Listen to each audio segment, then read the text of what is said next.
This is the Aftermarket Radio Network.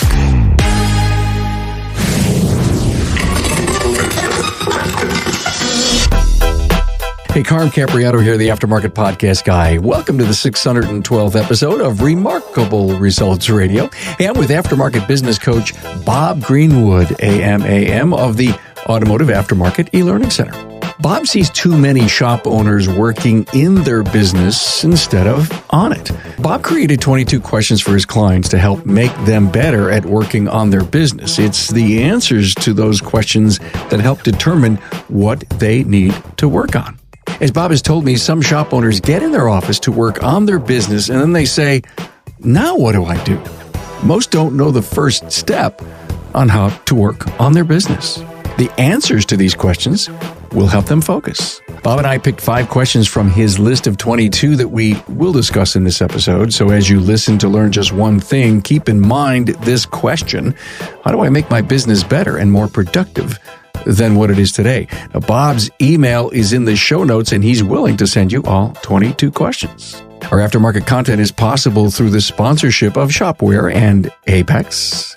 Now, I just heard that Apex 2021 will again have the best and the brightest trainers and another great schedule of technical and management training. This is specifically for shop owners and technicians, so stay tuned here for more details. For now, make sure that Apex 2021 is on your calendar, November 2nd through the 4th, Las Vegas.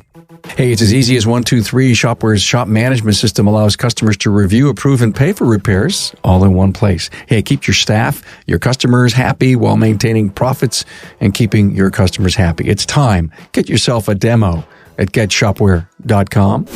Our new show, Aftermarket Weekly, is where we feature the wisdom from a guest host and the industry's first ever weekly virtual shop tour. Aftermarket Weekly is now a podcast. Find it on your favorite podcast listening app or watch every episode at aftermarketweekly.com. Hey, the key talking points for this episode with Bob Greenwood reside at remarkableresults.biz/E612. Hey, thanks for being here in the front row of life in the automotive service business. Hey, a warm welcome to my friend Bob Greenwood. Hello, Robert. Hey, Carm, how you doing? Happy New Year. Same to you, man. Thanks for being on the 600th. We had a great episode. It released December 25th. So go back into your podcast. I tell the story of when Bob and I first met, and I was kind of starstruck because I just saw him speak on stage. And then I said, oh, I got to interview this guy. And I met him in an elevator. It's a really cool story. And we also talk about our love of red wine. Mm-hmm. Yes. And Bob and I are close. We talk all the time. We're in an organization together. And he sent me 22 questions. More than ever today, the coaching industry is on a stronghold to just prop up and improve and to change our just beloved industry. And more, because of COVID, an opportunity to spend some time. The coaching industry is on fire with clients and it's growing, and that's a good thing. But there's a process. We did a show that Bob, actually you were on, and we had a shop owner interview coaches, and we had a little kind of, if you will, a coach client intervention. That was just so cool. By the way, Bob's from the Automotive Aftermarket E-Learning Center, both a North American coach, been around a long time, writes articles. I guarantee you've read an article from Bob Greenwood. So the premise of this, if we only picked 5 questions to talk about, because we can't do all 22 justice, and we want to just talk about 5 of these, and I know the audience is going to benefit because you're really going to get a slice of the pie of what Bob works on and does with his clients. So let's start. Let's talk about the premise here. Yeah, I put this together, Carm, because I feel that the industry or shop owners don't have a process to really start to examine things. Many shop owners truly have an issue with spending any time daily alone in their own office to work on their business. They're seemingly consumed with working in their business. Well, I believe one reason for this is that they truly don't know what to do with their time in the office. Therefore, they perceive it's a waste of their time. Well, consider that office time should be all about how do I make my business better and more productive than what it is today. Consider that in order to answer that question fully, one must have another series of questions that help guide them to that ultimate answer. So I put a bunch of questions together. Now think about these questions to get you started. You may skim through the questions and answer, no, that doesn't apply to us, but rethink each question in terms of 1 year from now. Could the answer be yes? These are not questions that cannot be knocked off in one office session, but it may in fact take a couple of months to actually think about each one of them, one at a time, and determine an answer that will truly move their business forward. Maybe even consider this list as an audit to ensure the future of your prosperous business will move forward. That's a really cool idea. So over the whole list, I said, determine which questions could become a great staff meeting as well with the team so that they're encompassing solutions that everyone believes in and wants to be part of. So we've got 22 questions. Which ones would you like to tackle? I picked them. 22, 14, 16, 18, and 21. And what does that mean to our audience? Nothing. it just, but I think you're willing to give this list away. Am I right? I'm willing to share it with the industry. Yes. We'll give everyone how they could get it. One of the things you just said was question on question, the Q on Q. We may not be curious enough as a peoples or as an industry or as leaders to continue to dig down to the real answer of things.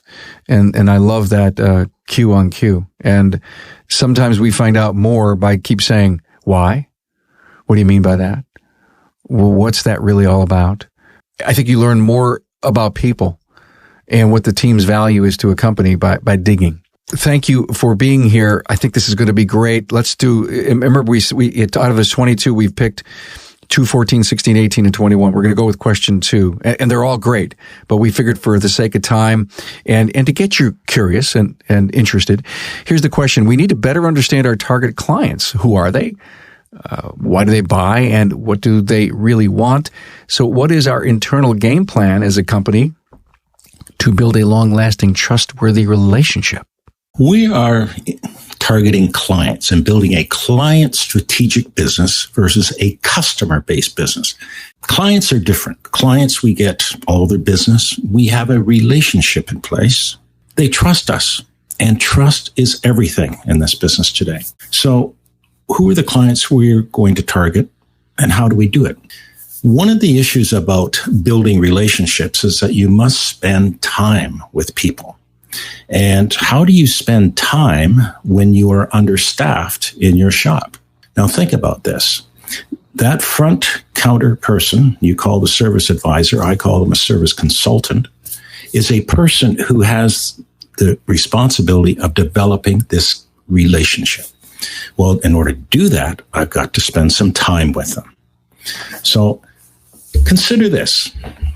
One service advisor for every 2 licensed technicians in your shop. That means the person will free up the time dealing with the techs properly, making sure he or she clearly understands the issue so that they can have a full conversation with the client. And that's the key, having that full client conversation. Now, here's the difference. We're not trying to sell anybody. We're trying to educate the client. That's our purpose as a service consultant. And the reason we want to educate them is because we want to manage their vehicle for safety, reliability, and efficiency based on how they use their vehicle and their expectations with their vehicle.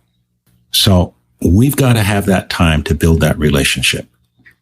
And if you don't have the time, you can't do it. So you must be properly staffed to be able to have the time available. How long does it take for a client to buy into that and then make the gutsy move? The first gutsy move is to hire a coach consultant, Bob. That's a gutsy first move. I don't know anyone who's ever said I wasted my money. Some guys didn't give it their all, so they consider wasting it their money. But the guys that give it their all, they say, I don't know why I didn't do this earlier, right? And so they get a great advice from you as a coach. Hey, a service consultant per 2 FTE, full-time equivalent technicians, right? And they do it and they go, oh my God. It was like almost I slowed down in order to speed up. We spent the time, and I'll guarantee you, anybody who's listening who said, I did that, it was the best thing I ever did. And people listening to you saying, Greenwood's nuts.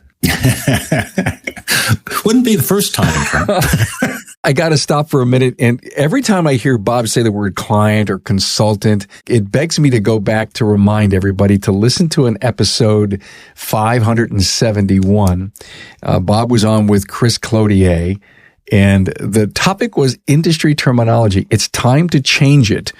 Can you get behind this? We just took the old words to the new words, and it was a blast. It was so much fun. And I really think, what I do in this industry, I influence, we tell stories, we try to change and lift all boats. This is part of the process by getting the words right. I love the word client in place of customer. Well, we're in a profession today. The trade days are done, and we still use that word trade. No, we're in a profession because we're a knowledge-based business.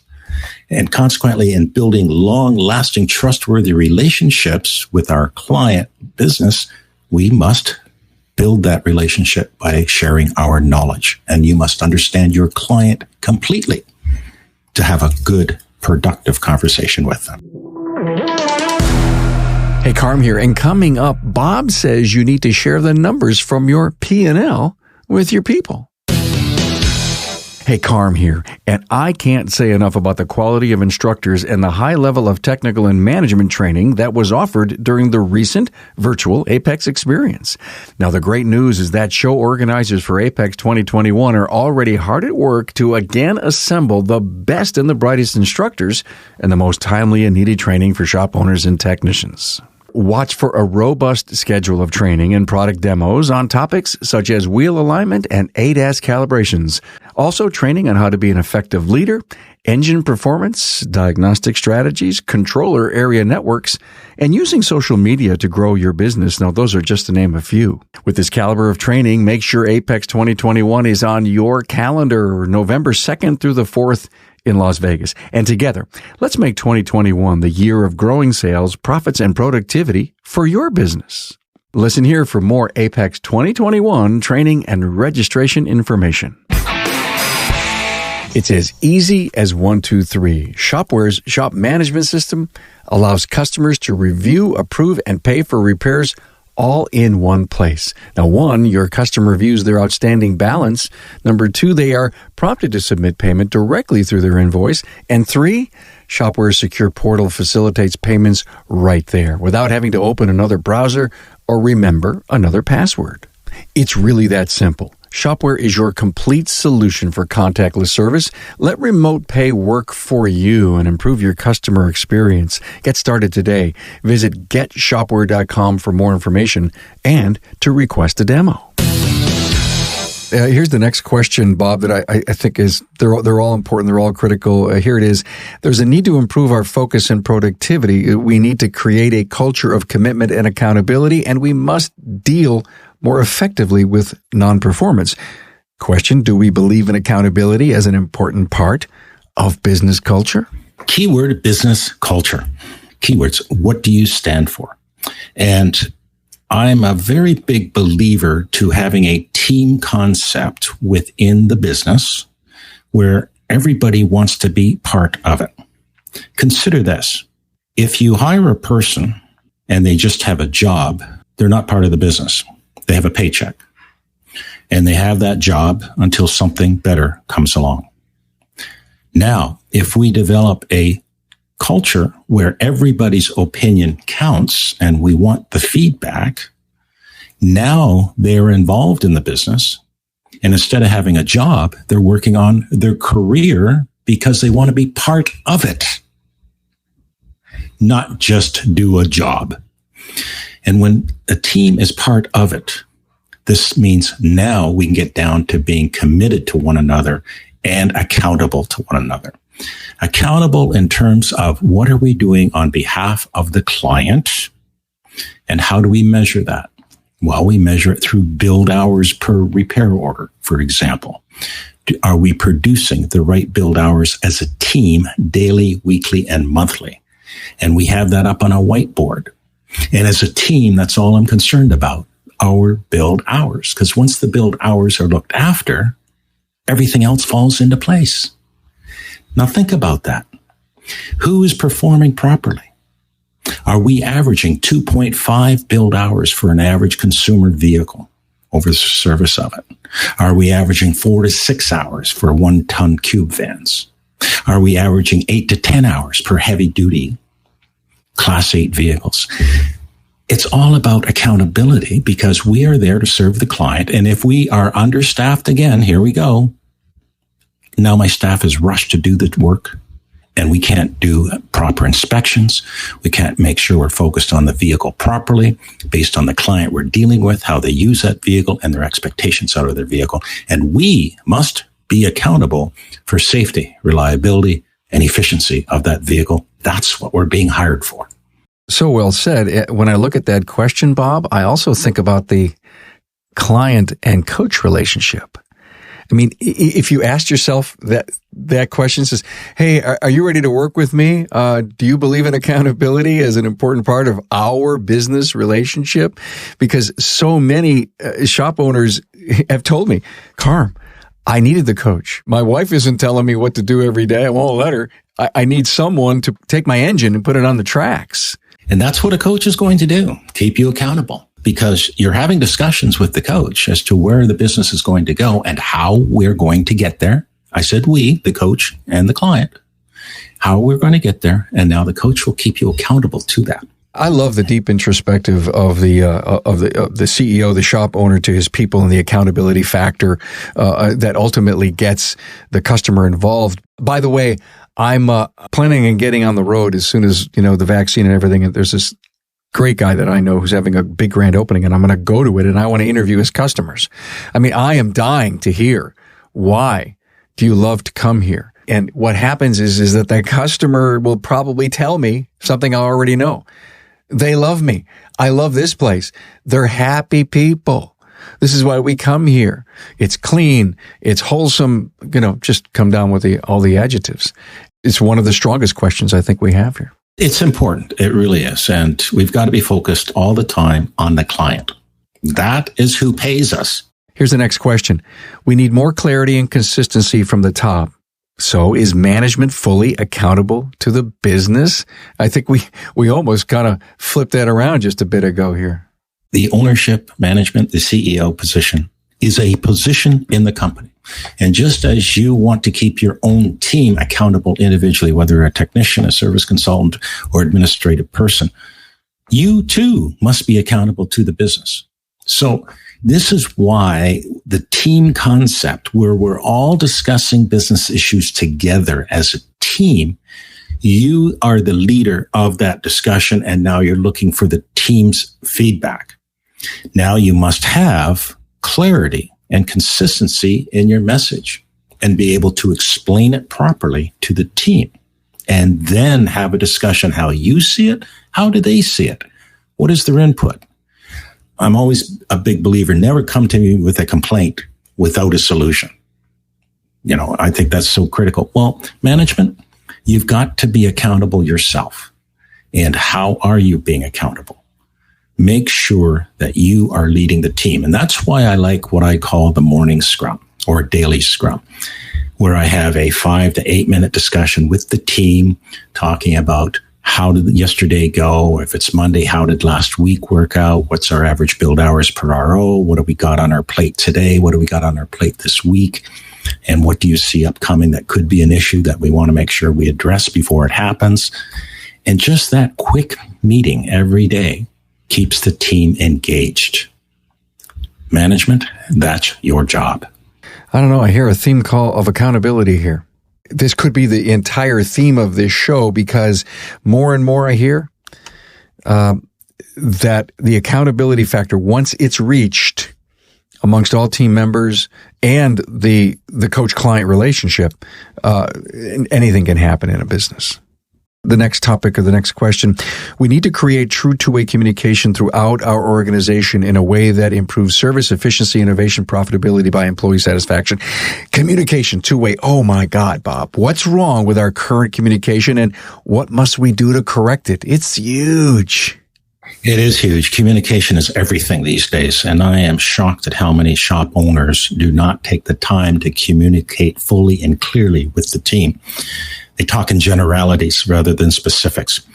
And it's funny how many owners are afraid to talk about the numbers in their business. Well, to be honest with you, the only thing that's really confidential in your business is your balance sheet. But the team must understand, how does income work? How does this all put it together, and how do I affect it? And if I can be part of the solution to improve it, that will help me in my career as well. And so they better understand it. And it's so important to understand that our team must be fully educated on the business in every aspect of it. And why shop owners are afraid to do that is beyond me. They are, well, I'll be honest with you, they're over 50 years old and they don't want to change. They don't understand the importance of communication, but it's so important today. And our current communication processes and systems are not working when we don't have a game plan. So getting feedback from the team is important. And in that question, it says two-way communication. When was the last time you had a conversation about your employees' vacation? Where'd they go? What was fun about it? Did they enjoy it? Are you part of the family life? I'm not trying to be your friend here. That's not the game plan. It's called mutual respect, because you have a life outside of this business. Does your team know that you really care about that they have a good life outside of the business? It's interesting when you start to put all this together, how a team concept can form, because everybody is concerned equally about each other. And it changes a business internally dramatically. And I'll make a simple point here. How many times have you gone into a shop and everybody looks like a cheerleader for an accident? I mean, no smiles. Everybody looks grumpy. The communication is not clear. They don't even have the mutual respect. They're just doing a job. The client picks up on that very easily. Bob, the top performers in our industry are going to listen to this and say, okay, I've not learned anything new. But if you are listening to this and you've got a friend who needs some help and you've tried, they don't want to listen to you. It's the whole reason for the podcast. It's your little old private networking, radio channel on demand anytime you want. And to the point is, if anyone happens to say, yawn, I know this, I get this, we're not doing it for you. We're doing it for the people that need it, the 80% of the industry who is kind of, if you will, stuck. The rule of holes, got to know when to stop digging. There's too many people out there struggling. And frankly, Bob, I've never seen with COVID, the proof of concept is all the things that you should have been doing right. If you were doing them pre-COVID, you've come out of COVID pretty well. You told me that your clients have had banner years in profitability. Quite proud of that. Yeah, you should be. And so there's a lot to say that you got to get working on it. And two-way communication's huge. I love what you said about finding out about people. A lot of guys have come on the show to talk about knowing the goals of my people. They call them goal posters. And if they want to buy a motorcycle or a house or the baby, cut the picture out and put it up on the toolbox so that we can all share in the success you're going for. Wow. I'm coming to work. It's not a job. It's a family. It's a team, and everybody knows what I'm hunting for. And notice the stress level really comes down a lot. And that's two-way. Hey, what's going on? Any word? Have you guys looked at a house? Man, I mean, that's involvement, that's engagement, that's caring. Well, wait a minute. This is just the audit. We're mechanics. We're shop, dirty floors, dark place. Not anymore. The sophistication of leadership is taking over the deniability that people have that they can't be a great business. Exactly. And that's why I say it's a profession today. And in a professional operation, it is clean, it's bright, it's welcoming. And this profession performs on behalf of the client so clearly, whereas the dark, grungy, dirty places tries to sell a customer something, keep the boys busy in the back. If your self-discipline isn't strong, you need to have a business coach. Last question. Our industry and our market are changing quickly. Oh boy, another strong statement. Our current business model may not get us where we need to be. Thus, we need to refine, redefine, and or reinvent some aspects of our business. Here's the question. Are there specific courses we must take to clarify our industry and business knowledge? When and where will they be? The industry is changing rapidly, and I have found through my career that education is everything, whether it's technical education, a front counter education, a business education.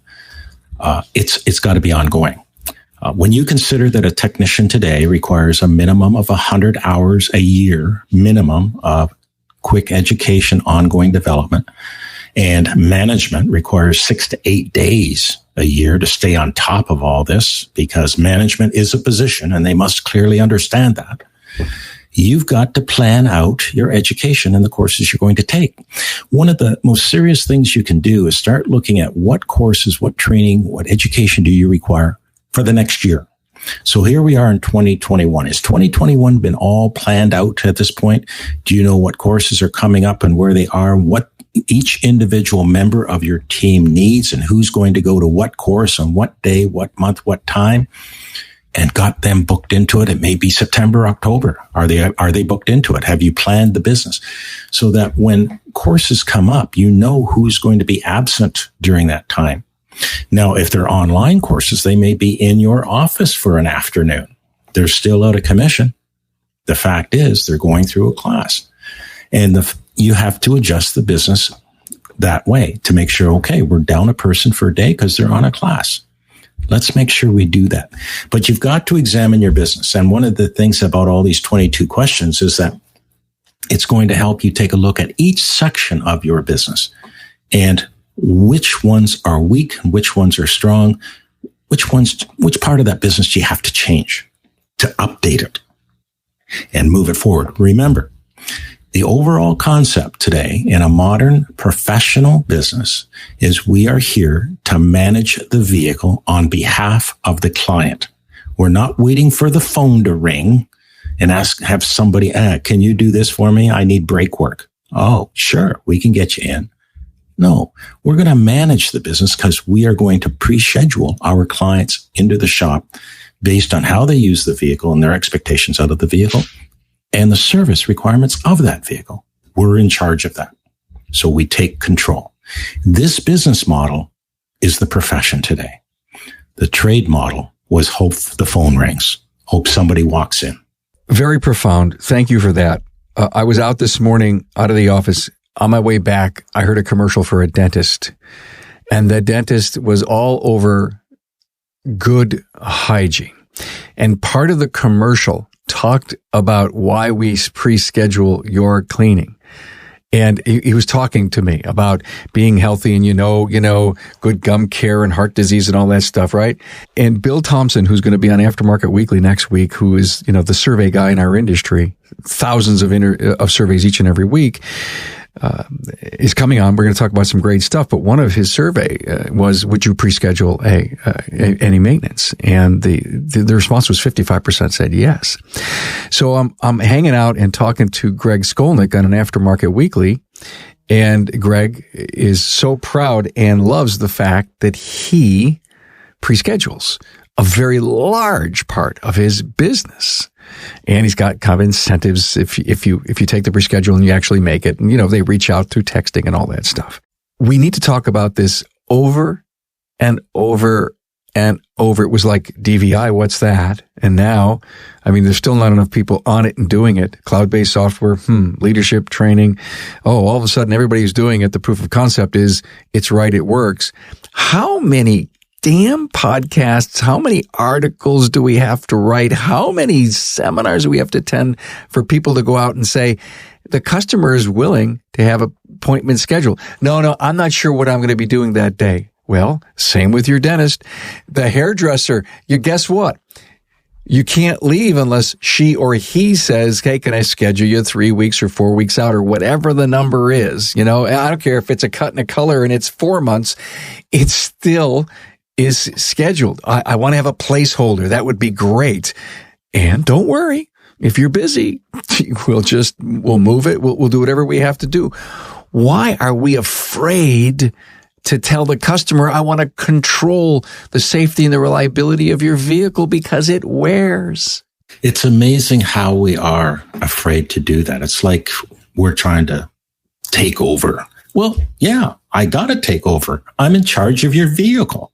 And that's why you're hiring me, is to do it right. It's like if you sense loyalty, then do it. Before you leave, I'm going to talk about your next service appointment because this is what the manufacturer recommends, and this is when your vehicle is due. Here we are in January. Your next service interval, is going to be in May. I'm going to schedule what day of the week works good this particular week. Is there one particular that works for you? What time? We'll get you in. And then I'll follow up 2 weeks before that appointment, and I'll follow up the day before that appointment, just to make sure everything falls into place. Guess what, Bob? I'm going to be talking about this a lot this year. I'm going to be talking about apprenticing. I'm going to be talking to a lot of young people this year. I'm going to be talking a lot about succession and, a lot of internal succession. So many great topics to talk about in our industry. One of the great episodes that you and I and Eric Ziegler did together. My God, it was at Apex. We released it back in December of 2018. We recorded it at Apex. You wrote an article in praise of trainers. Eric read it. He goes, "Oh my God, did you see that article Bob Greenwood wrote?" And I said, "You're going to be at Apex. Bob, you're going to be at Apex." We got both of you in the studio and we had a hoot. Because Eric from Easy Diagnostics is a trainer well known in the industry. And here it is, you're a well-respected business coach, and we got you two together. If you've not listened to this episode 300, Remarkable Results 387 in Praise of Trainers, please listen to that. Just a great episode. Well, I know we can't do all 22 questions here, but these were big. They were important. And as I was reading these questions, I started to think of categories that they could go into, Bob. And I was starting to think self, meaning, we can improve ourself, we can improve our people, we can improve our processes, we can actually improve our product. That's the facing of the customer. And of course, the final P would be profit. And I love it because I think all of these questions fall into some vein of those categories. And I think it is a perfect, intro or intra. Is it intro or introspective of your business and yourself? So thanks for sharing these 5 with us. Now, how could someone get the other ones, all 22? I'm happy to send them out. I'm trying to help the industry move forward. And I think, this can help. All the person has to do is send me an email. My email address is greenwood@aaec.ca. That's greenwood@aaec.ca. Apple, Edward, Charlie.ca. Please give me your name, your numbers, and I'm happy to forward it to you. And as you go through them, if you have any questions or clarification you would like, you can get a hold of me by email me, or call me toll free, 1-800-267-5497, and I'll be happy to discuss it with you. I'll put the email and the toll free in the show notes. And I'm not sure what episode number this will be, but everyone knows how to link up to the show page, the show notes, even on your smartphone. If you're listening, you just hit the info button on it, and boy, the URL, all the stuff that we write in the show notes page on the website shows up in your smartphone anyway. Hey, this was fun. It was. Thank you very much for the opportunity. I appreciate it very much. We just can't give enough information to our fellow brethren of the industry. And I guarantee you, if you listen to learn just one thing, you did it here today. Hey, Bob, thanks for being here. Thanks, Carm. Appreciate it. Thanks for being on board to listen and learn from the premier automotive aftermarket podcast. Until next time.